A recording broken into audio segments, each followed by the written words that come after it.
I feel good because it's an exercise. Pero alam ko, naku, mga kataong bahay, ha? Kung naabutan nyo kami nagpapapawis kanina, alam ko ang napakaganda dahil ang sarap ng pakiramdam. Pero I'm sure dapat combined with diet. Yes, of course. Napakahalaga po ng diet. Kasi kung exercise ka ng exercise, Zumba dito, aerobics dito, tapos after this, punta sa gotohan, kung saan sa mga fast food, ay naghihirap, nagpapahirap. Yes, at doon ako nahirapan, Abay Maylene, because I need to lose weight. Sabi ko nga sa'yo, hindi ko pinakahiya. I was 200 pounds then. At siya ang may kagagawan. Bakit nag-lose na po ako ng 50 pounds? Yes, kasi hindi ako nakatiis. Nakita, ano nangyari sa'yo?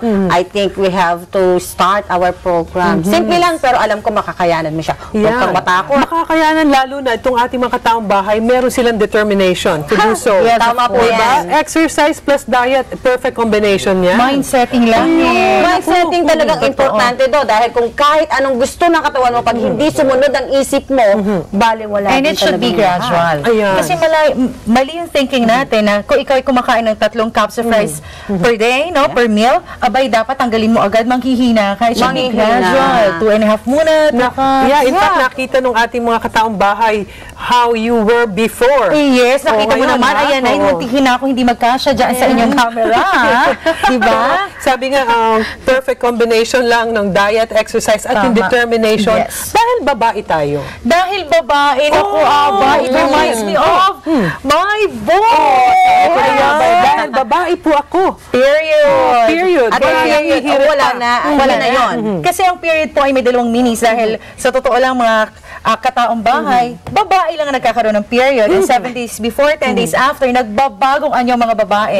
But, yung pangalawa, we need not justify. Kahit babae ka, dapat lalo na yung mga karelasyon natin, mga partners, yung ating mga husbands, mas maiintindihan nyo po kami dito po sa aking libro na ang nag-forward po ay si Vice Governor Jinky Pacquiao, na isa po sa aking iniidolo sa industriya. So sana po. At pinasalamatan ko dito ang taong bahay dahil nagbigay po sa akin ng break. Marami pong salamat from the bottom of my heart. Kahit naman kami very thankful kasi dahil binishare mo sa amin yung mga kailangan malaman ng isang babae. Dahil sa totoo lang, di ba Coach Ninya? Sa totoo lang. Napakahirap maging babae. Napakahirap. At ang sabi nga nila, pag babae ka, napakahirap mong intindihin. Pero this book, marami po kayong matututunan. Kaya yung mga kalalakihan dyan, wow! Baka sila pa yung mas maunang bumili. At may pangalawang libro na. Abay Maylene, ito yung totoo na to. Diet Talks na. Kasi dati ako bukas na lang. Bukas na lang. Lagi natin pinagpapabukas-bukas. Kung gusto natin talaga na mag-slim down, maging healthy, kailangan sa totoo. Ano yun? Now na. Ano yung second book mo naman? Totoo na. Totoo na. Diet starts now. Ayun. Totoo na ha. Diet starts now. Coach Ninya. Ayun. Yes, of course. Alam na natin ang spelling ng diet. Tama. Hindi pa natin alam. Parang ayaw natin, parang ayoko yan. Pero kailangan, pag gusto natin talaga ng pagbabago sa within, kailangan talaga decision lang yan. Decision. Mindsetting. Alam mo, ang pinaka-the best instrument pag mag-i-start kayo ng diet, alam nyo kung ano? Salamin. Salamin. Tama-tama, mananalamin ako. Pero sa pagbabalik na natin yan. I hope sa mga susunod, makasama namin kayo muli para maturuan pa at hindi masuklam yung salamin sa atin.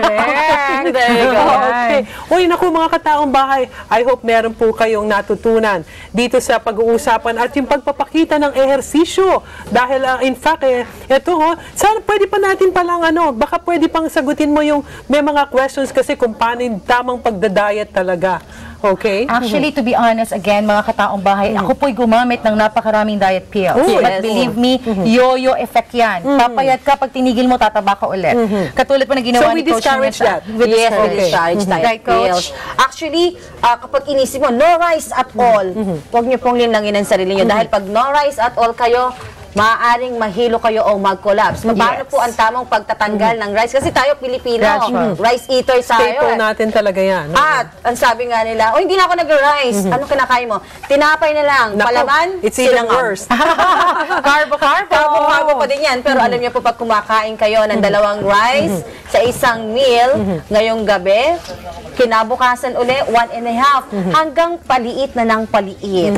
Hanggang sa yung mental setting lang naman, mindset. Pag talagang may gusto ka, ay gagawan mo ng paraan. Gagawan talaga ng paraan. At ang pinakamaganda, ang dapat taglayin ng isang magda-diet, pag gusto mo yung mangyari sa sarili, positive ka. Ang isang babae, positibo. Ayan, nako, so diba? dapat lang talaga na yung mga binibigay mo sa amin ng mga kaalaman, importante yan para lalong maging babae ka, sa totoo lang.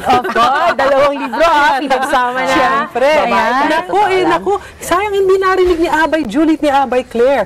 Pero, sa pagbabalik ng taong bahay, or eto na ha, palagay ko, nandyan lang naman sila sa tabi-tabi at nakikinig yan. Malamang. Take it Basta away, mag-exercise. Abay Juliet at Mommy Claire. Yes.